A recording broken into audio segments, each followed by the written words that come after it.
Gawa tayo ng sumang malagkit o cheese flavor na binalot natin sa dahon ng saging.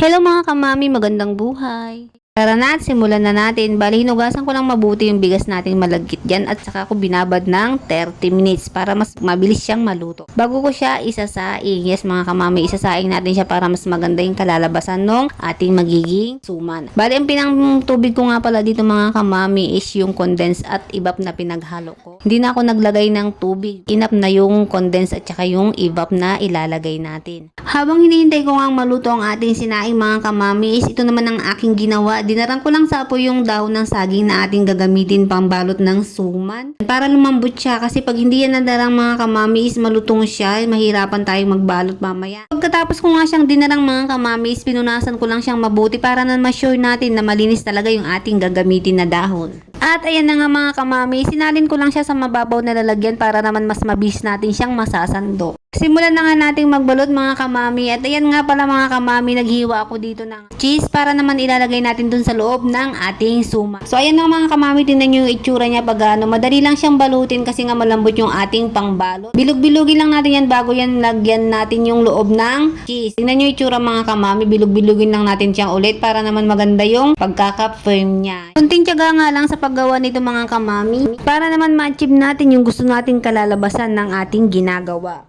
Para ka lang namang nagbabalot ng lumpia dito mga kamami. Ang kaibahan nga lang nila is tatalian mo siya sa magkabilang dulo. Sa pagtatali nga nito mga kamami is kailangan mo lang mag-ingat. Kasi naman madaling maputol ang ating panali. Madali lang naman itong gawin mga kamami. Kailangan mo lang talagang tiyagain ang pagbabalot para naman maisilid natin siya ng maayos nang hindi siya madaling bumuka. Tatapusin ko nga lang lahat itong balutin mga kamami para naman maumpisahan na natin ang ating cooking process. Ilan piraso nga lang ang nagawa ko dyan mga kamami dahil kunti nga lang ang ating malagkit. At pagkatapos ko ang balutin mga kamami, binawasan ko lang yung mga excess niyang dahon para naman pantay-pantay ang kalalabasan niya. At ayan na nga, tapos na natin siyang gupitin at ilalagay na natin siya sa ating kaldero.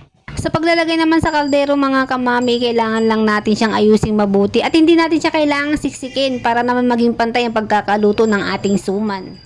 Sa pagpapakulo naman mga kamami is naglagay lang ako ng 2 tasang tubig. Enough na yan para maluto ang ating suman. At ayan na nga mga kamami, hintayin na lang natin siyang kumulo hanggang sa maluto. Ayan na nga mga kamami, luto na siya. Kailangan lang natin siyang tanggalin at ilagay sa ating plato. Tingnan nyo mga kamami, ang ganda at ang kintab ng balat ng ating suman. Sobrang excited na nga ako niyan mga kamami, kaya naman natin na siyang titikman. Ayan na nga po mga kamami, sobrang ganda at sobrang sarap ng kinalabasan ng ating suman. Kaya naman kain muna tayo. Try nyo na rin to sa bahay nyo mga kamami para sa darating na Pasko, mura na masarap pa.